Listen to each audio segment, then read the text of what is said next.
നമ്മുടെ കുട്ടികളെ എങ്ങനെയൊക്കെ നമുക്ക് വളർത്തിയെടുക്കാം. എൻ്റെ ടോപ്പിക് അതാണ്. അത് ഞാൻ ടോപ്പിക്കിൽ നിന്നിട്ട് തന്നെ സംസാരിക്കുന്നത്. നമ്മെ സംബന്ധിച്ചിടത്തോളം നമ്പർ വൺ നമ്മുടെ കുട്ടികൾ ഈ ടെക്നോളജി ഉപയോഗിക്കാമെന്ന് വിചാരിക്കല്ല, ഉപയോഗിക്കുന്നുണ്ട്. നമ്മൾ പറഞ്ഞത് കേൾക്കുന്നതിൽ അവർ മണിക്കൂറുകളോളം ഉപയോഗിക്കാമെന്ന് വിചാരിക്കും. ഇപ്പൊ എന്താ ഈ അവസ്ഥകൾ? എൻ്റെ പ്രിയപ്പെട്ട ഉമ്മമാർ ചിന്തിക്കുന്നുണ്ട്. ഇതിന് നെഗറ്റീവ് സൈഡുണ്ട്, പോസിറ്റീവ് സൈഡുണ്ട്. എന്താ നെഗറ്റീവ് സൈഡ്? ഇവർ കളിച്ച് അവസാനം ഉമ്മാനെ കൊല്ലുന്ന കളിയിലേക്ക് എത്തിയിരിക്കുകയാണ്. അങ്ങനെ പറയുമ്പോൾ നിങ്ങൾക്കൊന്നും തോന്നരുത്, നെഗറ്റീവ് പറയല്ല. പക്ഷെ ഒരു സംഭവം നിങ്ങൾക്ക് ഉണ്ടായതറിയാലോ. കളിക്കണ സമയത്ത് നെറ്റ് ഓഫായപ്പോൾ ഉമ്മാൻ്റെ മൊബൈൽ പോയിട്ട് ചോദിച്ചു. കാരണം ആ പണ്ടുണ്ടല്ലേ ബാലമംഗലത്തിലൊക്കെ ഡിങ്കനുണ്ട് കാണിച്ചുകൊണ്ട് ഡിങ്കോ എന്ന് പറഞ്ഞുകൊണ്ട് കേരക അപ്പുറത്ത് നിൽക്കുന്നുണ്ടെന്നിട്ട് തുടരുമെന്ന് കൊടുക്കും. അടുത്ത ആഴ്ച വരെ നമ്മൾ കാത്തിരിക്കലാണ്. മായാവിൻ്റെതാണ് പിന്നെ അവിടെ അവസാനിക്കൽ. ഒരു ഉദാഹരണം പറയാണ്, പണ്ടത്തെ ആൾക്കാർക്കൊക്കെ ഓർമ്മ ഉണ്ടാവും, ആ കാലഘട്ടത്തിൽ വായിച്ചവർ. ഡിങ്കൻ എന്നും തുടരുന്നൊരു കഥയാണ്. അതുകൊണ്ട് നമ്മളിങ്ങനെ ജിജ്ഞാസയിലാവും. ഇപ്പോൾ പഴയ കാലത്ത് ഇപ്പം നിങ്ങൾ കാണുന്നുണ്ടോ എന്ന് എനിക്ക് അറിഞ്ഞൂടാ, ഞങ്ങൾ അതിശയിപ്പിക്കല്ല. ഈ മറ്റേ ഇതൊക്കെ ഉണ്ട് വന്ന സമയത്ത്, ഏത് സീരിയലുകൾ വന്ന സമയത്ത് കരണ്ടെങ്ങാനും പോയാൽ അയൽവാസിക്ക് അപ്പുറത്തെ ലൈനിൽ കരണ്ട് ഉണ്ടാവും. എന്താ ഐഡി, പിന്നെ ഓളെ കൊണ്ടുപോയോ എന്നൊക്കെ ചോദിച്ചുകൊണ്ടിരിക്കും സ്ത്രീകൾ. കാരണം അവർക്ക് ഇതിൻ്റെ അറിയായിട്ടുള്ള പ്രശ്നങ്ങളാണ്. ഇതേപോലെ കുട്ടികൾക്ക് ഈ ഗെയിം കളിച്ചുകൊണ്ടിരിക്കുമ്പോൾ പെട്ടെന്ന് എൻഡ് ചെയ്യുമ്പോൾ സഹിക്കാൻ കഴിയില്ല. കാരണം അവർ സക്സസ് പോയിന്റിലേക്ക് എത്തിയിട്ടുണ്ടാവും. ആ സമയത്താണ് നെറ്റ് തീരുന്നത്. നെറ്റ് തീരുമ്പോൾ ഈ ഉമ്മയോട് പോയിട്ട് നിങ്ങൾ വേഗം കാട്ടി, നിങ്ങളെ മൊബൈൽ കാട്ടി എന്ന ധൃതിയിൽ പറഞ്ഞതാണ്. ഉമ്മ തരൂല എന്നും പറഞ്ഞു. ആ ഒരു ദേശത്തിൽ എന്താ സംഭവിച്ചത് നിങ്ങൾക്കറിയാലോ. ഉമ്മയുടെ കഴുത്തിലേക്കാണ് അവൻ കത്തികൊണ്ട് കുത്തിയത്. അതും കിടന്നുറങ്ങുന്ന ഉമ്മയുടെ. ഇത് നമ്മുടെ ഈ നാട്ടിൽ നടന്നതാണ്. നമ്മുടെ നാടെന്ന് പറഞ്ഞ കേരള നാട്ടിൽ നടന്നതാണ്, മലബാറിന്റെ പ്രദേശത്ത് നടന്നതാണ്. അപ്പൊ ഈ കുട്ടികൾ ഇങ്ങനെ ആകാൻ എന്താ കാരണം? കാരണം അവര് കൺസ്ട്രക്റ്റീവ് ഗെയിം അല്ല കളിച്ചത്, ഡിസ്ട്രക്റ്റീവ് ഗെയിമാണ്. ഞാൻ പറഞ്ഞ ഉമ്മമാരെ ശരിക്കും ശ്രദ്ധിച്ച് കേൾക്കണം. എന്താ ഡിസ്ട്രക്റ്റീവ് ഗെയിം? തകർത്ത് പോകുന്ന ഗെയിമുകളാണ് ഡിസ്ട്രക്റ്റീവ് ഗെയിം. കളിക്കുന്നത് കളിയാണെങ്കിലും അഡിക്ഷൻ എന്ന് പറയുന്ന ഒരു സാധനമുണ്ട്. ഞാൻ കുറച്ച് സൈക്കോളജി പറഞ്ഞോട്ടെ. കളിക്കുന്നത് കളിയാണെങ്കിലും അഡിക്ഷൻ എന്ന് പറഞ്ഞൊരു സാധനമുണ്ട്. അഡിക്ഷൻ എന്ന് പറഞ്ഞാൽ ലഹരി എന്ന് പറഞ്ഞ സാധനം ഉണ്ടല്ലോ. അത് വെറും ലഹരിയിലൊന്നുമല്ല ലഹരി ഉള്ളത്. പൈസക്കാർക്ക് ലഹരി പൈസയിലായിരിക്കും. നിങ്ങൾ കണ്ടിട്ടുണ്ടോ? പൈസക്കാരിങ്ങനെ ഒരു വലിയ കാറൊക്കെ എടുത്തിട്ട് വലിയ വീട്ടിൻ്റെ മുറ്റത്തേക്കൊക്കെ നിർത്തിയിട്ട് ഭയങ്കര BGM ഒക്കെ ഇട്ടിട്ട് മമ്മൂട്ടി പോണവർ ഇങ്ങനെ പോകുന്ന കുറേ കാര്യം. ഞാൻ അതിന് ഇതാക്കല്ല, അത് ചെയ്യിക്കുന്നത് അതൊരു അഡിക്ഷനാണ്. ആളുകളെ കാണിക്കാൻ, ഞാനൊരു ബിസിനസ്സുകാരനാണെന്ന് കാണിക്കാനുള്ള അയാളുടെ ഒരു വല്ലാത്തൊരു പ്രവണതയാണ്. അതാര് കാണിക്കുന്നു എന്നതല്ല, കാണിക്കുന്നവരെല്ലാം മോശമാണെന്നും അല്ല ഞാൻ പറഞ്ഞു. ഞാൻ വിവാദങ്ങളിലേക്കില്ല. ഓരോ പണക്കാർ കൂടുന്ന ഇതിലും ഞാനാണ് അവിടെ കേമനെന്ന് കാണിക്കാനുള്ള ഓരോരുത്തരുടെ പ്രവണത, അതൊരു അഡിക്ഷനാണ്, അതൊരു ലഹരിയാണ്. തൻ്റെ പൈസയെക്കുറിച്ചിട്ട് ഇങ്ങനെ ആളുകളോട് പറഞ്ഞുകൊണ്ടേയിരിക്കുക, അതൊരു ലഹരിയാണ്. നഷ എന്നാണ് ലഹരിക്ക് ഉറുദുവിൽ പറയാ. ഹിന്ദിയിലൊക്കെ നഷ എന്ന് പറയും. നഷ എന്ന് പറഞ്ഞാൽ അടയാളം എന്ന് വേറൊന്നുണ്ട്, അത് നിഷാനാണ്. നിഷാനെ മുഅ്മിൻ, അത് നിഷാനാണ്, നഷയല്ല. നഷ എന്ന് പറഞ്ഞാൽ ലഹരി എന്നാണ്. നിഷാന മർദ മുഅ്മിൻ ബാത്തു ഗോയം എന്ന് പറഞ്ഞിട്ട് കവിത. അത് നിഷാൻ എന്ന് പറഞ്ഞ അടയാളം, നഷ എന്ന് പറഞ്ഞാൽ ലഹരി. അപ്പൊ നഷ എന്ന് പറഞ്ഞാൽ നഷാവും കി നഷ, അതാണ് നഷ. നഷാവും കി നഷ എന്ന് പറഞ്ഞാൽ ലഹരിയുടെ ലഹരിയാണ്. ചിലടത്ത് ഇതാ ഇതിന് കുർസി എന്നാ പറയാ. ഹിന്ദിയിലും ഉറുദുവിലും അതേപോലെ. ഇപ്പം ഹിന്ദിയൊക്കെ മാറ്റി തുടങ്ങി നമ്മളെ പ്രധാനമന്ത്രി പീഠ് എന്നൊക്കെ പ്രയോഗിക്കുള്ളൂ. കുർസി എന്നൊക്കെയാണ് മാറ്റി വെച്ചിട്ടുണ്ട്. പ്രധാനമന്ത്രിയുടെ ഭാഷ കേട്ടാൽ നിങ്ങൾക്ക് മനസ്സിലാവും. ഭാഷയിൽ പോലും അതിനൊക്കെ കയറ്റി മറിക്കുന്നുണ്ട്. എപീഡ് ഹേ എന്നാ പറയാ, മനസ്സിലായോ? എത്രയോ കാലം. കാരണം കുർസി എന്നുള്ളത് അറബിയിൽ നിന്ന് എടുത്ത പദമായതുകൊണ്ട് അത് ഉപയോഗിക്കൂല എന്നാണ് തീരുമാനിച്ചതാണ്. കുർസി കാ നഷ, അധികാരത്തിന്റെ ലഹരി. മനസ്സിലായോ? കുർസിക്കാൻ നഷ എന്ന് പറഞ്ഞാൽ കസേരയുടെ ലഹരി എന്ന് പറഞ്ഞാൽ ഈ കസേരയിൽ ഇരിക്കാനുള്ള ലഹരിയല്ല. കസേര എന്ന് പറഞ്ഞാൽ അധികാര കസേരയാണ്. അപ്പൊ കുർസിക്കാൻ നഷ എന്ന് പറഞ്ഞാൽ അധികാരത്തിന്റെ ലഹരി എന്നാണ്. മാലോൻ കി നഷ സമ്പത്തിന്റെ ലഹരി. ദൗലത്ത് കി നഷ പ്രതാപത്തിന്റെ ലഹരി, സമ്പത്തിന്റെ ലഹരി. ഇതേപോലെ തന്നെയാണ് എന്ത് പ്യാർ കി നഷ പ്രണയത്തിന്റെ ലഹരി. ഇതേപോലെ മറ്റൊന്നാണ് ഏത് ഖേൽ കി നഷ കളിയുടെ ലഹരി. ലഹരി പലതുമാണ്. നിങ്ങളിപ്പോൾ വൈകുന്നേരം ലഹരി ക്ലാസ് ഒക്കെ എടുപ്പിക്കുന്നുണ്ടെന്ന് പറഞ്ഞ ആരോ വന്നിട്ട്, അത് വെറും MDMA ഇത് മാത്രമല്ല കേട്ടോ. രാഷ്ട്രീയക്കാർക്ക് രാഷ്ട്രീയമാണ് ലഹരി. അത് കുർസിക്കാൻ നഷ, അധികാരത്തിന്റെ ലഹരിയായിരിക്കും. ആ അധികാരത്തിന് വേണ്ടി ഒരുവിധം രാഷ്ട്രീയക്കാർ, എല്ലാവരും ഞാൻ പറഞ്ഞില്ല, അവർ കളിച്ചുകൊണ്ടേയിരിക്കും. Politics is a game played to attain and maintain power. എന്നാണ് അക്കോർഡിംഗ് ടു മൊഗാന്തോ പറഞ്ഞിട്ടുള്ള വാക്കെന്നതാണ്. രാഷ്ട്രീയം എന്ന് പറഞ്ഞാൽ അധികാരം പിടിച്ചെടുക്കാനും അത് നിലനിർത്താനുമുള്ള ഒരു കളിയുടെ പേരാണ് രാഷ്ട്രീയം എന്ന്. ആ ഒരു രാഷ്ട്രീയം അവരും കളിച്ചുകൊണ്ടിരിക്കും. അപ്പൊ നഷ, ലഹരി എന്ന് പറഞ്ഞാൽ അതിലൊന്നാണ് ഖേൽ കി നഷ, കളിയുടെ ലഹരി. ആ കളിയുടെ ലഹരി ഫുട്ബോൾ ഒരു ലഹരിയാണ്. അതെന്ന് പറഞ്ഞാൽ 1.5 മണിക്കൂർ കൊണ്ട് തീരും ആ ലഹരി. ക്രിക്കറ്റ് ഒരു ലഹരിയാണ്. അത് തൻ്റെ ഓവർ തീരും ഒരു ലഹരി. ലഹരിയുടെ ലഹരി പോലും ആ ലഹരിയുടെ അഡിക്ഷൻ തീരും ഒരു ലഹരി. പക്ഷേ ഈ ഗെയിമിൻ്റെ ലഹരി ഉണ്ടല്ലോ, ഞാൻ പറഞ്ഞത് ശരിക്കും മനസ്സിലാക്കണം. അത് അവസാനിക്കുന്നൊരു സമയമല്ല. ആ ഗെയിം തുറന്ന് പിന്നെയും കളിച്ചുകൊണ്ടിരിക്കും. അതുകൊണ്ടാണ് ഒരു ദിവസം കുട്ടിക്ക് ലീവ് കിട്ടിയ രാവിലെ മുതൽ വൈകുന്നേരം വരെ ഇതിൽ തന്നെ ഇരിക്കുന്നത്. അപ്പം നമ്മൾ രക്ഷിതാക്കൾ നോക്കണം, ഇവർ കളിക്കുന്നത് കൺസ്ട്രക്റ്റീവാണോ അതോ ഡിസ്ട്രക്റ്റീവാണോ? നമുക്കതിന് നോക്കാൻ അറിയണ്ടേ? അപ്പം നമ്മളെന്ന ആൾക്കും ഇതിനെപ്പറ്റിയൊന്നും അറിയണ്ടേ? ഞാനതാ പറഞ്ഞത്. ഇതൊക്കെ ഞങ്ങളെങ്ങനെ അറിയുമെന്ന് വിചാരിക്കും. നോട്ട് നിരോധനത്തിന് ശേഷം എങ്ങനെയാണ് മറ്റേ മൊബൈലിൽ അയക്കേണ്ടതെന്ന്, പൈസ അയക്കേണ്ടതെന്ന്, എന്താണ് പിന്നെ ഈ പറയുന്ന PTM എന്താണ് ഇതെന്നൊക്കെ നിങ്ങൾ പഠിച്ചല്ലോ. ആവശ്യം വരുമ്പോൾ എല്ലാ മനുഷ്യന്മാർ പഠിക്കും. ഇതേമാതിരി കൺസ്ട്രക്റ്റീവ് ഗെയിം എന്ന് പറഞ്ഞാൽ വേറെ, ഡിസ്ട്രക്റ്റീവ് ഗെയിം എന്ന് പറഞ്ഞാൽ വേറെ. എന്താ ഡിസ്ട്രക്റ്റീവ് ഗെയിം? ഉദാഹരണത്തിന് നിങ്ങളെ മൊബൈൽ കുട്ടികൾ കളിക്കുമ്പോൾ ഇടയ്ക്കൊന്ന് എടുത്ത് പോയിരുന്നോക്കെ, എന്തൊക്കെ കളിയാടാ ഈ കളിക്കണ ഞാനൊന്ന് കാണട്ടെ, സൗഹാർദ്ദത്തിൽ, സ്നേഹത്തിൽ. അപ്പം അവരിങ്ങനെ കളിക്കണതിൽ ഒരാൾ തോക്കയിട്ട് ഇങ്ങനെ പോണ്, അല്ലെങ്കിൽ എന്ത് ചെയ്യണം, ഓടിപ്പോയിട്ട് ഒരാളെ അടിച്ച് കുത്തി ശരിയാക്കണ്, എന്നിട്ട് അയാളെ കാറും പൊക്കിക്കൊണ്ട് പോണ്, എന്നിട്ട് വേറൊരു സ്ഥലത്ത് പോയിട്ട് അവിടുന്ന് കാറ് മാറ്റണം എന്ന് മൂപ്പർക്ക് തോന്നുന്നു. ഈ കൊണ്ടുപോയത് ഫെരാറി, ഞാൻ അവിടുന്ന് എടുക്കേണ്ടത് ബുഗാട്ടി, അതിൻ്റെ അപ്പുറത്ത് എടുക്കേണ്ടത് വേറെ കാറ്, കൺവെർട്ടബിൾ വെഹിക്കിള്. അങ്ങനെ കൺവെർട്ടബിൾ വെഹിക്കിൾ എടുത്തിട്ട് കൺവെർട്ട് ചെയ്തിട്ട് പോലീസിനെ വെട്ടിച്ചുകൊണ്ട് പോകല്, പോലീസുകാർക്ക് അത് തിരിയാതിരിക്കൽ, എന്നിട്ട് അപ്പുറത്ത് പോയിട്ട് വലിയൊരു കൊലയാളിയെ പിടിച്ചിട്ട് കൊല്ലല്, എന്നിട്ട് വേറൊരു വലിയ ബിൽഡിങ്ങിൽ കയറിയിട്ട് അവിടുന്ന് കുറേ സാധനം കട്ടെടുത്തിട്ട് അതിലും വലിയ കാറ് വാങ്ങല്. ഇങ്ങനെയുള്ള ഗെയിമാണ് നിങ്ങളുടെ കുട്ടികൾ കളിക്കുന്നത്. നിങ്ങൾ നോക്കണം. എന്താ കാര്യം എന്നറിയോ? ഇങ്ങനെ ആളെ സംഭവത് തമാശയിൽ കൊല്ലുകയാണെങ്കിൽ ആ പ്രവണത നമ്മൾ ഉള്ളിൽ എന്താകും? വളരും. ഒരുപാട് തവണ ഗെയിമിലാണെങ്കിലും അടിവയറ്റിൽ കഠാരി കുത്തി കളിച്ചുള്ള ഒരു കുട്ടിക്ക് ഒറിജിനൽ കഠാരി കൊണ്ട് കുത്താൻ അധിക സമയമൊന്നും വേണ്ട. കാരണം ഒരു കുട്ടിയുടെ പെർസെപ്ഷൻ, അവന്റെ ഒപ്പീനിയൻ, അവന്റെ ബിലീഫ് സിസ്റ്റം, അവന്റെ ആറ്റിറ്റ്യൂഡ് ചേഞ്ച് ആയിരിക്കും. പെട്ടെന്ന് ചൂടാകുന്ന ആറ്റിറ്റ്യൂഡിലേക്ക് അവൻ മാറും. ഗെയിം കളിയിലൂടെ മാറും. ഗെയിം കളി നിർത്താൻ നിങ്ങൾ പറഞ്ഞാൽ അവൻ ചിലപ്പോൾ ഉമ്മയെ തല്ലാൻ വരുന്നത് ഇങ്ങനെ ആയിരക്കണക്കിന് ആളുകളെ തച്ചിട്ട് ഫെരാറിയും ബുഗാട്ടിയും ഇതൊക്കെ പൊക്കിയടിച്ചിട്ട് കൊള്ളക്കാരനായിട്ട് വിലസലായിരുന്നു ഇവന്റെ ഇതുവരെയുള്ള ഗെയിമിന്റെ രീതി. ഇതിൽ നിന്ന് മാറി ഗെയിമിൽ തന്നെ കൺസ്ട്രക്റ്റീവ് ഗെയിം ഉണ്ട്.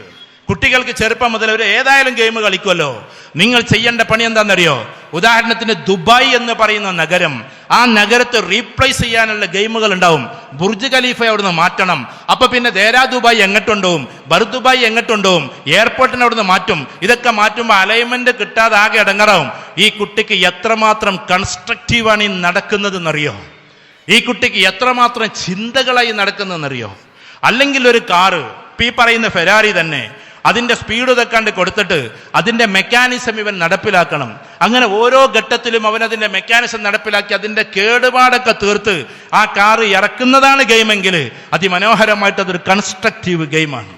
ഒരു വീട് നിർമ്മാണം, അത് ഏത് മോഡലിൽ ചെയ്യണം? വിക്ടോറിയ രീതിയിലുള്ളത് ചെയ്യണമോ, അത് കൊളോണിയൽ സ്റ്റൈലിലുള്ളത് ചെയ്യണമോ, അതല്ല മോഡേൺ ഇറയിലുള്ളത് ചെയ്യണമോ, അതല്ലെങ്കിൽ അഡ്വാൻസ്ഡ് ആയിട്ടുള്ള ടെക്നോളജി ഉപയോഗിച്ചിട്ട് AI ഹോം മെനയണോ? അങ്ങനെ വീടുകൾ ഉണ്ടാക്കുന്ന കൺസ്ട്രക്റ്റീവ് ഗെയിം ആണെങ്കിൽ ആ കുട്ടിയുടെ ബുദ്ധിശക്തി കൂടിക്കൊണ്ടേയിരിക്കും. ഇനി ചെറിയ കുട്ടികൾ കാർട്ടൂൺ കളിക്കാന്ന് വിചാരിക്കുക. കാർട്ടൂൺ ഇങ്ങനെ കളിക്കണ്ട്, നല്ലത് തന്നെ, ചിരിക്കാനും രസിക്കാനുള്ള. കുട്ടികൾ ഒറ്റയ്ക്ക് ഇരുന്നിട്ട് ഇങ്ങനെ ചിരിക്കും. പിന്നെ കാർട്ടൂണിന്റെ റിതം മാറും. കാരണം ഇവന്റെ മെന്റാലിറ്റി AI അളക്കുന്നുണ്ട്. ആ AI യൂട്യൂബിനോട് ഇത് പറയുന്നുണ്ട്. യൂട്യൂബിലെ പിന്നെ അൽഗോരിതത്തിൽ അതിനനുസരിച്ചിട്ടുള്ള വീഡിയോകൾ വന്നുകൊണ്ടിരിക്കും. ഞാൻ പറഞ്ഞത് മനസ്സിലാകുന്നുണ്ടോ? ഇല്ല. അൽഗോരിതം എന്ന് പറഞ്ഞൊരു സാധനമുണ്ട്. നമ്മുടെ മെന്റാലിറ്റിക്ക് അനുസരിച്ചുള്ള, നിങ്ങൾ ഫേസ്ബുക്കിൽ കുറച്ച് ഏതെങ്കിലുമൊക്കെ ഒരു വീഡിയോ കണ്ടു വെക്കുകയാണ്, പിന്നെ അതിനോടനുബന്ധിച്ചിട്ടുള്ള പരസ്യങ്ങളും വീഡിയോകളായിരിക്കും വന്നുകൊണ്ടിരിക്കുക. കാരണം ഈ പരസ്യം നമ്മുടെ മെന്റാലിറ്റി അതാണെന്ന് കണ്ടിട്ടാണ് ഈ പരസ്യം പിന്നെ അതിൻ്റെത് വരുന്നത്. നമ്മുടെ മെന്റാലിറ്റി അത് കണ്ടിട്ടാണ് എന്ത് ചെയ്യുന്നത്, യൂട്യൂബിൽ അത് തന്നെ വരുന്നത്. ഇപ്പോൾ ഉദാഹരണത്തിന് രാഷ്ട്രീയ പ്രവർത്തകരായ ആൾക്കാർ എപ്പോഴും ഇങ്ങനെ കാണുന്നത്, ഉദാഹരണത്തിന് ലീഗും മാർക്സിസ്റ്റും തമ്മിലുള്ള ഫൈറ്റിംഗ് ആണെങ്കിൽ നിങ്ങൾക്ക് അതിൻ്റെ വീഡിയോ തന്നെ ഇങ്ങനെ വന്നുകൊണ്ടിരിക്കും. കാരണം നിങ്ങൾക്ക് അതാണ് ഇൻട്രസ്റ്റ് എന്ന് ആർക്കറിയാം? അൽഗോരിതത്തിന് അറിയാം.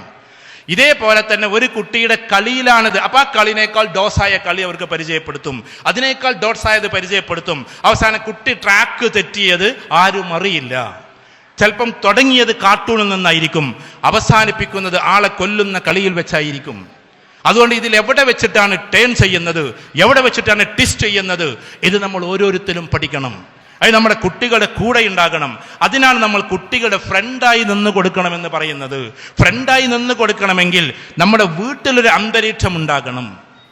ആ അന്തരീക്ഷം ഏതായിരിക്കണം? ലവബിൾ ആയിരിക്കണം. സ്നേഹോഷ്മളമായ ഒരു അന്തരീക്ഷം നമ്മുടെ കുട്ടികളുടെ മുമ്പിൽ നമ്മൾ അവതരിപ്പിച്ചു കൊടുക്കണം. എപ്പോഴും ഉമ്മയും ഉപ്പയും സ്നേഹത്തിലാണ് എന്നുള്ള ഒരു ധാരണയും ഒരു ചിന്താഗതിയും നമ്മുടെ കുട്ടികൾക്കുണ്ടാകണം. നമ്മൾ എപ്പോഴും തർക്കത്തിലും വിതർക്കത്തിലും അങ്ങോട്ടും ഇങ്ങോട്ടും പ്രശ്നങ്ങളിലുമാണെങ്കിൽ പേടിപ്പിച്ചിട്ട് രക്ഷിതാവാകരുത്. നമ്മളൊക്കെ പണ്ട് എവിടേക്കെങ്കിലുമൊക്കെ പോകുമ്പോൾ ഉപ്പാര്, ഇപ്പം എൻ്റെ ഉപ്പ എന്നെ അടിച്ചിട്ടേ ഇല്ല, അടിച്ചത് എനിക്ക് ഓർമ്മയില്ല. അടിക്കാത്തൊരു പിതാവ്, എൻ്റെ പിതാവിൻ്റെ പിതാവ് ആ മക്കളാരെയും അടിച്ചിട്ടില്ല എന്നൊക്കെ എൻ്റെ ഉപ്പാരും പറയുന്നത് ഞാൻ കേട്ടിട്ടുണ്ട്. അപ്പോൾ അടിക്കാതെ എങ്ങനെ വളരുക എന്നുള്ളതാണ്.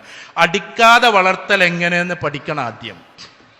അടിച്ചു വളർത്തൽ വളരെ എളുപ്പമാണ്. കുറച്ച് അടിയൊക്കെ കിട്ടട്ടെ എന്ന് വിചാരിക്കുക, അത് തെറ്റാണ്. കാരണം ഞാൻ അങ്ങനെ പറയുമ്പോൾ നിങ്ങൾക്കൊന്നും തോന്നരുത്. നമ്മുടെ നാട്ടിൽ ഖുർആൻ ഹിഫ്ലാകണമെങ്കിൽ വരെ ചിലപ്പോൾ ഉസ്താദുമാർ ഇതിനെതിരൊക്കെ പറഞ്ഞെന്ന് വരും. പക്ഷേ ഞാൻ എൻ്റെ സൈക്കോളജി പറയാണ്, ഞാൻ തെളിവോട് കൂടിയിട്ട് പറയാൻ, ഒരുപാട് അടിച്ചിട്ടാണ് കുട്ടികൾക്ക് എന്താക്കുക, ഹിഫ്ലാക്കുക. നേരെ മറിച്ച് മദീന യൂണിവേഴ്സിറ്റിയിൽ നിങ്ങൾ കൊയ്റോ യൂണിവേഴ്സിറ്റിയിൽ നിങ്ങളിപ്പോൾ, അല്ലെങ്കിൽ ഈ പറയുന്ന ഉമ്മുൽ ഖുറ യൂണിവേഴ്സിറ്റിയിൽ നിങ്ങളിപ്പോൾ, ലോകത്തിൽ ഏറ്റവും ടോപ്പ് ഹിഫ്ള് പഠിപ്പിക്കുന്ന സെന്ററിൽ ഇപ്പോൾ ഒരടി പോലും കിട്ടാതെ സന്തോഷത്തോട് കൂടിയിട്ടാണ് കുട്ടികൾ ഹിഫ്ള് ചെയ്യുന്നത്. ഞാൻ പറഞ്ഞ മനസ്സിലാവുണ്ടോ? അവിടെ അടിക്കാനേ പാടില്ല. ഞങ്ങൾ ഓസ്ട്രേലിയയിൽ, ഞാനും ഇ ടി മുഹമ്മദ് ബഷീർ സാഹിബും കൂടി പ്രോഗ്രാമിന് പോയതാണ്. ഞങ്ങൾ അവിടുത്തെ ഒരു വലിയ മദ്രസ കാണാൻ വേണ്ടിയിട്ട് പോയി. ഓസ്ട്രേലിയയിലെ സുന്ദരന്മാരായിട്ടുള്ള വെളുത്ത മക്കൾ പഠിക്കുന്ന ഒന്നാം തരം ഒരു സ്ഥാപനത്തിൽ 7ഓളം ടർഫുകളുണ്ട് അതിൻ്റെ ചുറ്റുവട്ടത്തും കുട്ടികൾക്ക് കളിക്കാനും. മനസ്സിലായോ? നമ്മളെ പള്ളിൻ്റെ അടുത്തെങ്ങാനും ടർഫ് ഉണ്ടാക്കിയുള്ള അവസ്ഥകളൊന്നും ആലോചിച്ച് നോക്കട്ടെ. ഇത് വലിയ പള്ളി, വലിയ മദ്രസ, ഓസ്ട്രേലിയയിലെ മെൽബണിലെ കഥയാണ് ഞാൻ ഈ പറയുന്നത്. എന്നിട്ട് അവിടെ പോയി നോക്കുമ്പോൾ കുട്ടികൾ എത്ര സന്തോഷത്തോട് കൂടിയിട്ടാണ് അവർ ഫുട്ബോൾ കളിക്കുന്നത്. ബാങ്ക് കൊടുത്തു കഴിഞ്ഞാൽ എത്ര പെട്ടെന്നാണ് അവർ ഈ കളിയൊക്കെ നിർത്തുന്നത്. എന്നിട്ട് അവർ പള്ളിക്ക് വരും. ചിലപ്പോൾ അവർ വേർത്തിട്ടൊക്കെ ആയിരിക്കും വരിക. വിയർപ്പ് നജസല്ല, അത് നമ്മൾ ആദ്യം പഠിക്കണം. അധ്വാനിക്കുന്ന ആളുകൾക്കും നിസ്കരിക്കണ്ടേ, കൂലിപ്പണി എടുക്കുന്നവർക്കും നിസ്കരിക്കണ്ടേ. ഇതെല്ലാം കുളിച്ച് റെഡിയായി വരുമ്പോഴേക്ക് ആ സാധനം പിന്നെ മഗ്‌രിബല്ലേ നിസ്കരിക്കാൻ പറ്റുള്ളൂ. നമ്മൾ ഗൾഫ് പോയാൽ നമ്മളെ മറ്റ് രാജ്യങ്ങളിലുള്ള ആൾക്കാർ കാണാം അതേ വേഷത്തിൽ വന്ന് നിസ്കരിക്കും. ഞാൻ എവിടെയോ സംസാരത്തിൽ സൂചിപ്പിച്ചിട്ടുണ്ട്, ലോകത്തിലെ ഏറ്റവും വലിയ ഒരു മഹാപണ്ഡിതൻ ഒരു ഫോട്ടോക്ക് കൊടുത്തൊരു കുറിപ്പ്. ആ ഫോട്ടോ എന്തായിരുന്നു എന്നറിയോ? ഏകദേശം ഒരു 30-40, എത്ര നില എനിക്ക് ഓർമ്മയില്ല. ആ നിലയുള്ള വലിയ ബിൽഡിങ്ങിൻ്റെ മുകളിൽ പണി നടന്നുകൊണ്ടിരിക്കുക, വാർപ്പിൻ്റെ പണി ഒരു നിലയുടെ. അപ്പോൾ വാർപ്പൻ പണിയിൽ പെട്ടിട്ടുള്ള പണിക്കാരുടെ കൂട്ടത്തിൽപ്പെട്ട ഒരാൾ അവിടുന്ന് ഇറങ്ങി വരാൻ പറ്റാത്തതിൻ്റെ പേരിൽ ആ സാധു അങ്ങോട്ട് സിമെൻറ്റും കമ്പികളൊക്കെ കയറ്റാൻ ഉപയോഗിക്കുന്ന ക്രെയിൻ ഉണ്ട് തെറിച്ച് നിൽക്കുന്നത്. ആ ക്രെയിൻ്റെ വലുപ്പങ്ങൾക്ക് അറിയാമല്ലോ, വിദേശത്ത് പോയവർക്കറിയാം. ഇവിടുത്തെ സാധാ ക്രെയിനല്ല. അതിൻ്റെ തലപ്പത്ത് നിന്നിട്ട് ഈ സാധു നിസ്കരിക്കുന്നുണ്ട്. വാർപ്പ് അവിടെ നടക്കുകയാണ്. ഇദ്ദേഹം നിസ്കാരം ഒഴിവാക്കാത്ത ആളായതുകൊണ്ട് ഈ സാധാരണ തൊഴിലാളി ഈ ഇത്രയും നിലയുടെ, അതും അത്ര ലിഫ്റ്റൊന്നും ആയിട്ടില്ലല്ലോ, ആ ലിഫ്റ്റിൽ കയറ്റും സാധനം, പക്ഷേ ഈ ക്രെയിൻ എന്ന് പറയുന്ന തെറിച്ചു നിൽക്കുന്ന ഭീമാകാരമായ ക്രെയിനിൻ്റെ മുകളിൽ നിന്നിട്ട് ഈ വാർപ്പും പണി അവിടെ നടക്കുന്ന ചെറിയൊരു വിശ്രമ സമയത്ത് വന്നിട്ട് നിസ്കരിക്കുന്നുണ്ട്. അതിൻ്റെ അടിയിൽ ലോകത്തിൻ്റെ മഹാപണ്ഡിതൻ എഴുതി വെച്ചത്, അദ്ദേഹം ഖത്തറിലായിരുന്നു ജീവിച്ചത്, അദ്ദേഹം എഴുതി വെച്ചത് എന്താണെന്നറിയോ? ഒരു പക്ഷേ അസ എന്ന വാക്ക് അവിടെ ഉപയോഗിച്ച, അസ എന്ന അറബി പറഞ്ഞാൽ മേ ബി എന്നാണ് അർത്ഥം. അസ എന്ന് പറഞ്ഞിട്ട് എഴുതി വെച്ചു, ഒരു പക്ഷേ അള്ളാഹു ഹറമിൽ നിന്ന് നിസ്കരിക്കുന്ന നിസ്കാരത്തേക്കാൾ ഈ നിസ്കാരത്തിന് അള്ളാഹു പ്രതിഫലം നൽകും. കാരണം ആ സമയത്തും അവൻ അള്ളാഹുവിനെ ആലോചിച്ചു എന്നുള്ളതാണ്. നമ്മളൊരു കല്യാണം വരുമ്പോൾ, ഒരു വിരുന്ന് വരുമ്പോൾ നമ്മൾ പുതിയ പെണ്ണിനെ ചമച്ച് നിൽക്കുകയാണ്. ഞാൻ ഇതൊന്ന് എതിരെ പറഞ്ഞിട്ട് നിങ്ങൾ എന്നെ വിമർശിക്കാൻ നിൽക്കണ്ട. മേക്കപ്പൊക്കെ ചെയ്ത് നിൽക്കുകയാണ്. അതുവരേക്കും നിസ്കരിച്ച പെൺകുട്ടിയായിരിക്കും. അന്നത്തെ ളുഹർ അവർക്ക് പോയി, അന്നത്തെ അസറും പോയി. തൻ്റെ പ്രധാനപ്പെട്ട ദിവസമാണ് വിവാഹ ദിവസം. ആ ദിവസത്തിൽ പോലും അള്ളാഹുവിലേക്കൊന്ന് തിരിയാൻ കഴിയാതെ അതുവരെ ദീനനുസരിച്ച് ജീവിച്ച കുട്ടികൾ പോലും മേക്കപ്പ് അണിഞ്ഞ്, ഞാൻ മേക്കപ്പിനെതിരെ എന്ന് പറയല്ലേ നിങ്ങൾ, പകരം അതിനൊക്കെ എതിരെ നമുക്ക് പിന്നെ പറയാം, ഇതൊരു പൊതുപ്രസംഗത്തിൽ പറയേണ്ടതല്ല. അതണിഞ്ഞിട്ട് അവസാനം അന്നത്തെ ളുഹറും അസറും ഇല്ലാതെ, അതുവരെ നിസ്കരിച്ചത് പോലും ഓർമ്മയില്ലാതെ അങ്ങനെ ഫോട്ടോക്ക് പോസ്റ്റ് ചെയ്യുന്നതാണ് നമ്മൾ കാണുന്നത്.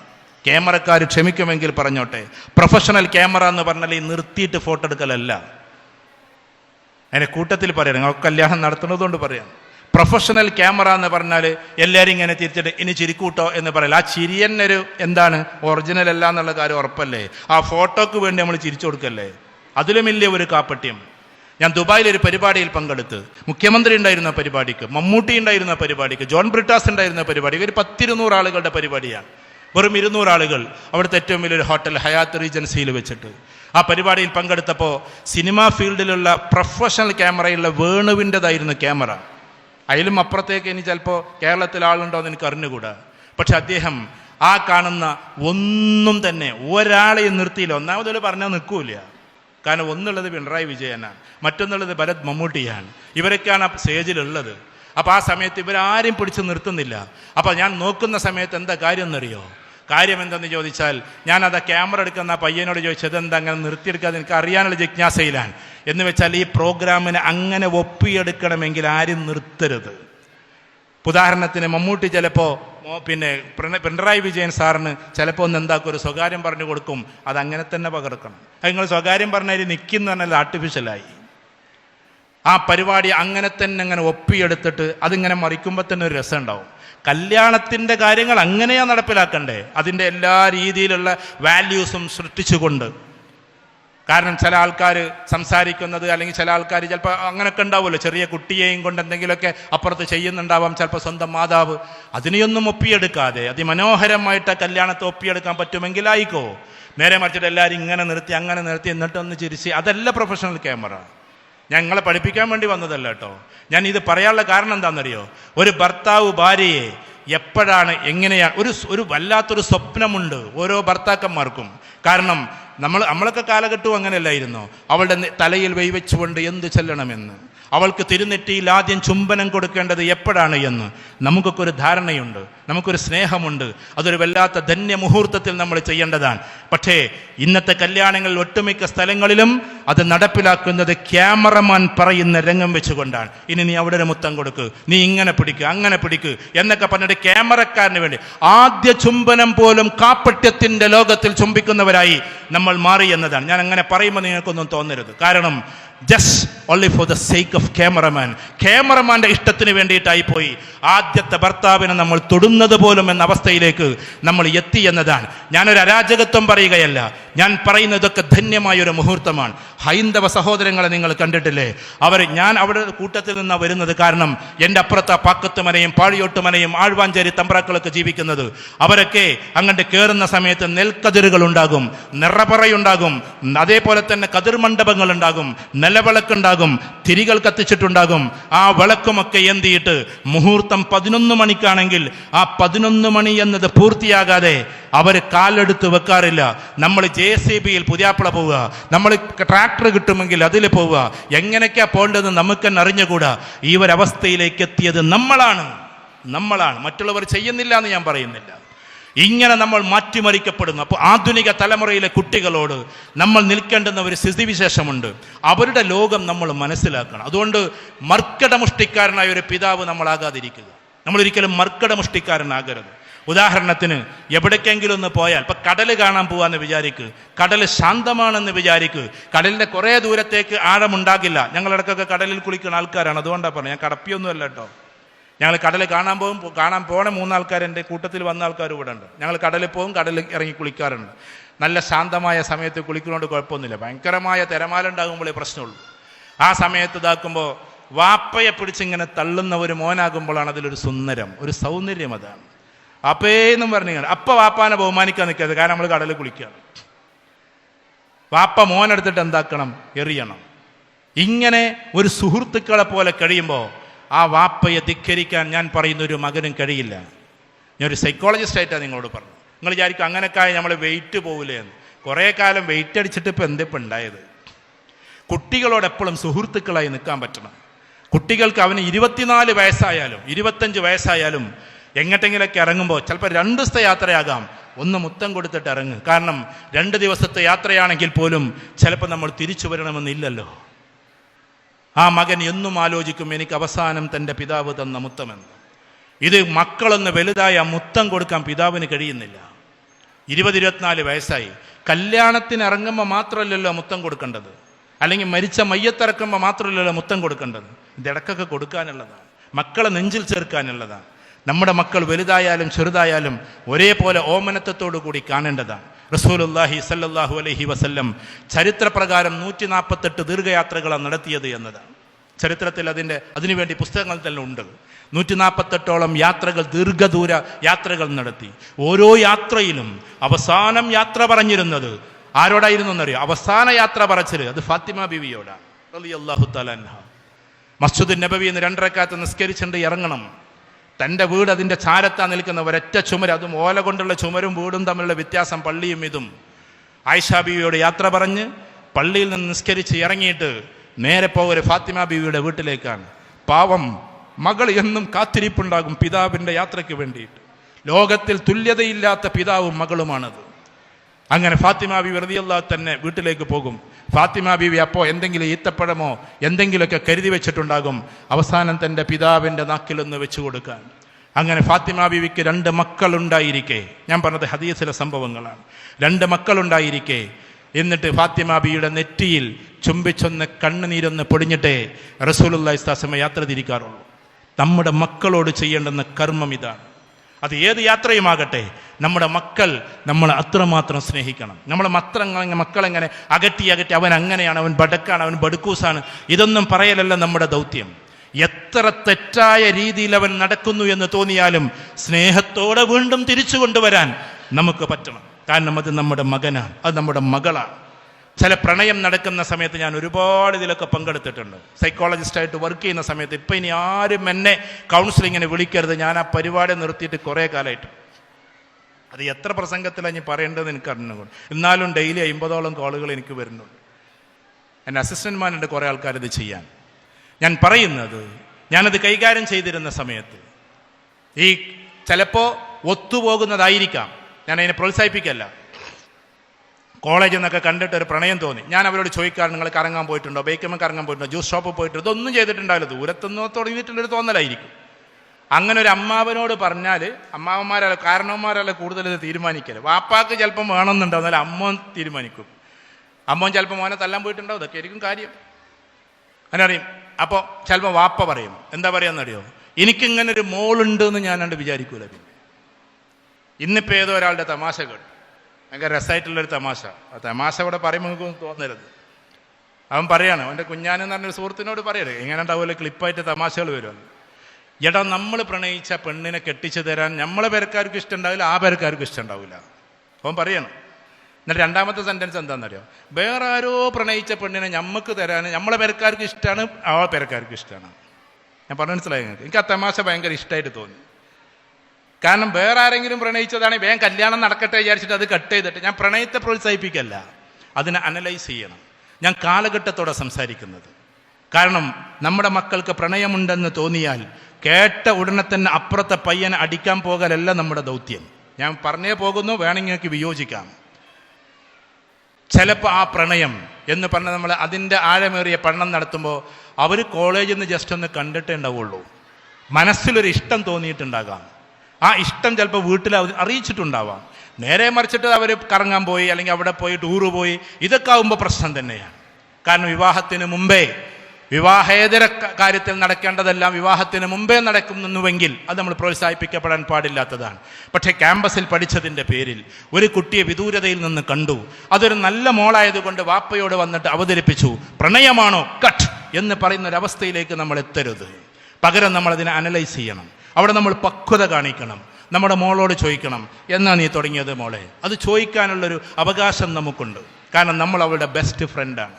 ആ ആളെ എങ്ങനെയാണ് മോളെ? അപ്പോൾ അവൾ കുറേ കാര്യങ്ങൾ ഞാനൊന്ന് അന്വേഷിക്കട്ടെ എന്ന് പറഞ്ഞ് അന്വേഷിച്ചു കണ്ടെത്തിയെന്ന് വിചാരിക്കുക.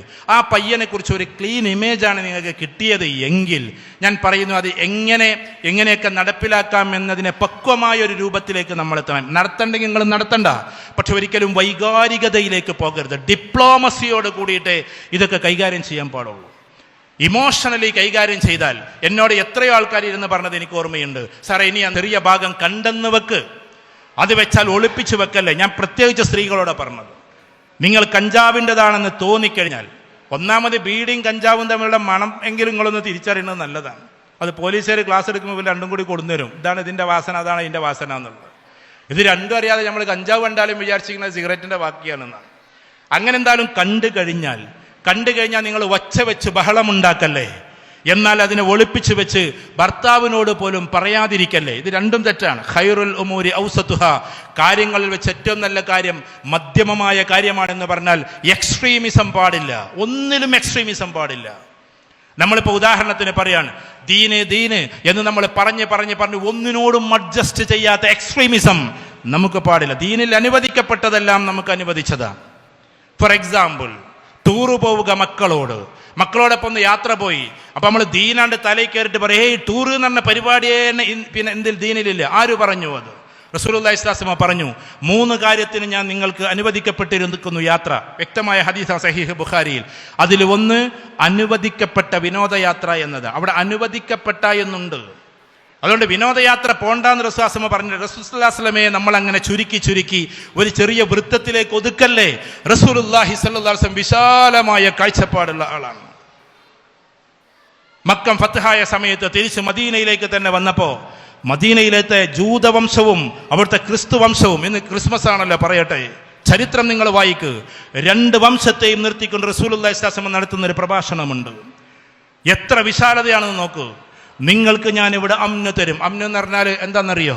അമ്നെന്ന് പറഞ്ഞാൽ നിർഭയത്വമാണ്. ഭയമില്ലാതെ നിങ്ങൾക്ക് ഇവിടെ ജീവിക്കാം. നിങ്ങൾക്ക് ഞാൻ ഇവിടെ നിർഭയത്വം തരും. എന്റെ സമുദായത്തിന് ഞാൻ അമ്ന് കൊടുക്കുന്നതിനേക്കാൾ നിങ്ങൾക്ക് ഞാൻ അമ്ന് തന്നിരിക്കും. ഇത് പറഞ്ഞ റസൂലുള്ളാഹി സ്വല്ലല്ലാഹു അലൈഹി വസല്ലമയാണിത്. എന്ന് വെച്ചാൽ എന്റെ സമൂഹത്തിന് ഞാൻ നിർഭയത്വം കൊടുക്കുന്നതിനേക്കാൾ നിങ്ങൾ ഇതര സമൂഹത്തിൽപ്പെട്ട ആളുകളായതുകൊണ്ട് ഞാൻ നിങ്ങൾക്ക് നിർഭയത്വം തരും. ആരും ഭയപ്പെടേണ്ടതില്ല. ഇന്നത്തെ ദിവസം മുതൽ ഞാൻ ആരോടും ഒരു പ്രതികാരവും ചെയ്യില്ല. ഇങ്ങോട്ട് ക്രൂരമായി ചെയ്ത ആൾക്കാരോടെ പറഞ്ഞത് മക്കത്ത് വെച്ചിട്ട് ഇങ്ങോട്ട് എന്തൊക്കെ ചെയ്തവരോട് അവസാനം ചെയ്ത് എന്തൊക്കെ ചെയ്തു എന്നറിയോ? തനിക്കുണ്ടായിരുന്ന പെൺമക്കളുണ്ടായിരുന്നു, സൈനബ്, അതേപോലെ തന്നെ ഫാത്തിമ റളിയല്ലാഹു തആല അൻഹ, അതേപോലെ തന്നെ പെൺമക്കൾ. ആ പെൺമക്കൾ സൈനബ്, അതേമാതിരി തന്നെ ഉമ്മു കുൽസൂം റളിയല്ലാഹു തആല അൻഹ, ഇങ്ങനെയുള്ളവരുണ്ടായിരുന്നു. സൈനബ് റളിയല്ലാഹു തആല അൻഹ എങ്ങനെ ഈ ലോകത്തോട് വിട പറഞ്ഞതെന്നറിയോ? എങ്ങനെ വിട പറഞ്ഞതെന്നറിയോ? അഥവാ തൻ്റെ പിതാവിനെ കാണാൻ വേണ്ടിയിട്ട് പോവാണ്. ഞാനിത് എവിടേക്കോ സംസാരിച്ചിട്ടുണ്ട്, പക്ഷേ ഇത് മാറ്റി പറയാൻ നമുക്ക് പറ്റൂലല്ലോ, അത് ആവർത്തിച്ചു പറയുന്നു. അഥവാ റസൂലുള്ളാഹി സ്വല്ലല്ലാഹു അലൈഹി വസല്ലം മദീനത്താണുള്ളത്, മക്കയിൽ നിന്ന് യാത്ര പുറപ്പെടുകയാണ്. ബദറിൽ തൻ്റെ പ്രിയപ്പെട്ടവരൊക്കെ പിടിക്കപ്പെട്ടപ്പോൾ അവരോട് ആവശ്യപ്പെട്ടത് എൻ്റെ മകളെ ഇങ്ങോട്ട് വിട്ടു തന്നേക്ക് എന്നാണ്. സൈനബ് റളിയല്ലാഹു തന്നെ വിട്ടുകൊടുക്കാൻ അന്നത്തെ ആളുകൾ തീരുമാനിച്ചു. അതുവരേക്കും വിട്ടുകൊടുത്തിരുന്നില്ല. പ്രവാചകൻ സല്ലല്ലാഹു അലൈഹി വസല്ലം നല്ല സങ്കടപ്പെടാൻ വേണ്ടിയിട്ട് മകളെ വിട്ടുകൊടുത്തിരുന്നില്ല. മൂത്ത മകളാണ് സൈനബ്. ഖദീജ ബിവിക്കുണ്ടായ ആദ്യ കുട്ടിയാണ് സൈനബ്. ആ സൈനബ് റളിയല്ലാഹു തആല അൻഹയെ വിട്ടുകൊടുത്തിരുന്നില്ല. പക്ഷേ അവസാനം ബദറിലെ കരാർ പ്രകാരം വിട്ടുകൊടുത്തു. സൈനബ് റളിയല്ലാഹു തആല അൻഹയുടെ കഴുത്തിൽ കടന്നിരുന്ന മാല അതുമായി ബന്ധപ്പെട്ട ആളുടെ കയ്യിൽ നിന്ന് വാങ്ങിയപ്പോൾ, ബദറൊന്ന് പഠിച്ചു നോക്ക്, റസൂലുള്ളാഹി സ്വല്ലല്ലാഹു അലൈഹി വസല്ലം ആ മാലയെ, ആ സ്വർണ്ണമാലയെ ഇങ്ങനെ എടുത്ത് പൊക്കിയിട്ട് പൊട്ടിക്കരഞ്ഞു. അതിൽ സഹാബാക്കൾ ചോദിച്ചു, എന്താണ് ഈ മാലയും നിങ്ങളും തമ്മിലുള്ള ബന്ധമെന്ന്. വിവാഹ ദിവസം എൻ്റെ ഖദീജ എൻ്റെ മകൾക്ക് കൊടുത്തതാണ് ഇത് എന്ന് റസൂലുള്ളാഹി സ്വല്ലല്ലാഹു അലൈഹി വസല്ലം പറയുകയും ചെയ്തു. എൻ്റെ ഖദീജയെ ഓർമ്മ വന്നിട്ട് ഞാൻ കരഞ്ഞതാണ്. ഖദീജ റളിയല്ലാഹു തആല അൻഹ വലിയ സമ്പന്നയായിരുന്നു. അങ്ങനെ ആ ആളോട് പറഞ്ഞു, നീ എൻ്റെ മകളെ ഇങ്ങോട്ട് വിടണമെന്ന്. ആ കരാർ എഴുതി പുറപ്പെടുവിച്ചു. അങ്ങനെ പോയി. അങ്ങനെ ഈ പോയ ആള് പറഞ്ഞയക്കുകയും ചെയ്തു. കുതിരപ്പുറത്ത് കയറി, ഒട്ടകപ്പുറത്ത് കയറി, രണ്ടും പറയുന്നുണ്ട് ഹദീസിൽ. ഒട്ടകപ്പുറത്ത് കയറിയിട്ട് വരികയാണ്, ബാക്കിയുള്ളവർ നടക്കുകയാണ്. കുറച്ചാൾക്കാരുടെ കയ്യിൽ കുതിര, 2-3 ആൾക്കാരുണ്ട് കൂടെ. ഭർത്താവിൻ്റെ അനിയനുണ്ട്, പിന്നെ 2-3 സഹാബാക്കളുണ്ട്. സൈനബ് റളിയല്ലാഹു തആലനെ ഇങ്ങനെ കൊണ്ടുപോവാണ്. ആ സമയത്താണ് അബൂ സുഫിയാനും സംഘവും മലരാരണ്യത്തിലേക്ക് വന്നിട്ട് വീണ്ടും തടഞ്ഞു വെച്ചത്. എന്നിട്ട് പറഞ്ഞു, പോകാൻ പറ്റില്ല എന്ന്. കാരുണ്യത്തിൻ്റെ തിരുദൂതർ, ഞങ്ങൾ ഇങ്ങോട്ട് വരുമ്പോൾ ചർച്ച ചെയ്ത പുസ്തകമാണ്. റഹ്മത്തുൽ ലിൽ ആലമീൻ എന്ന് പറയുന്ന പുസ്തകമുണ്ട്, മൗലാന അബുൽ ഹസൻ അലി അന്നദവി സാഹിബ് എഴുതിയിട്ടുള്ള. അത് മലയാളത്തിലേക്ക് ഇറങ്ങിയിട്ടുണ്ട്, കാരുണ്യത്തിൻ്റെ തിരുദൂതർ. അതൊന്ന് വായിച്ചു നോക്കൂ നിങ്ങൾ. കരുണ എന്താണെന്ന് നമുക്ക് പഠിയും. അതിൽ ഈ രംഗം പറയുന്നുണ്ട്. അബൂ സുഫിയാൻ വന്നിട്ട് തടഞ്ഞു നിർത്തുകയാണ്, പോകാൻ പറ്റില്ലെന്ന് പറയാം. കാരണം പിന്നെയും റസൂലുള്ളാഹി സ്വല്ലല്ലാഹു അലൈഹി വസല്ലം കരയാൻ, സങ്കടപ്പെടാൻ. അവസാനം അതൊരു തർക്കമായി. സൈനബ് റളിയല്ലാഹു തആല അൻഹ പറഞ്ഞു, ഞാൻ എന്തായാലും പോകും, പോകാനുള്ള അനുവാദം എനിക്ക് ഇവർ തന്നിട്ടുണ്ടല്ലോ, എനിക്ക് എൻ്റെ പിതാവിനെ കാണണം. 2.5 വർഷമായി ഞാൻ എൻ്റെ പിതാവിനെ കണ്ടിട്ട്, 2.5 വർഷം. അവസാനം തർക്കമായി. അതിലടക്ക് സംസാരം നടക്കുന്നതിനിടക്ക് കുന്തം കൊണ്ട് സൈനബ് റളിയല്ലാഹു തആല അടിവയറ്റിന് കുത്തി. ചരിത്രം നിങ്ങൾ പഠിക്കണം.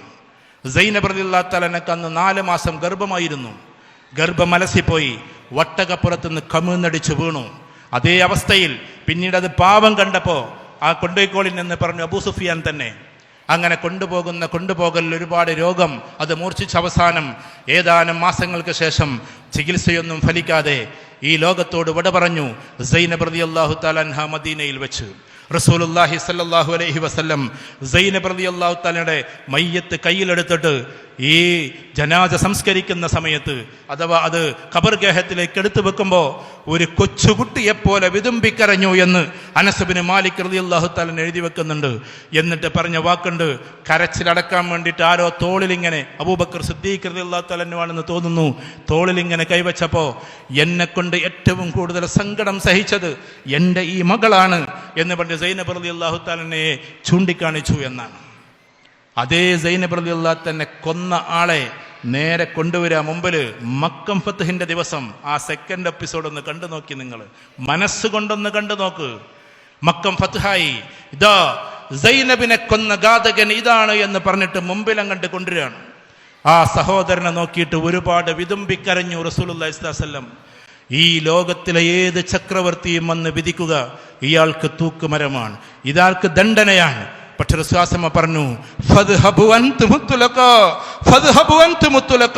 നിങ്ങൾ പൊയ്ക്കൊള്ളുക, നിങ്ങൾ സ്വതന്ത്രരാണ്.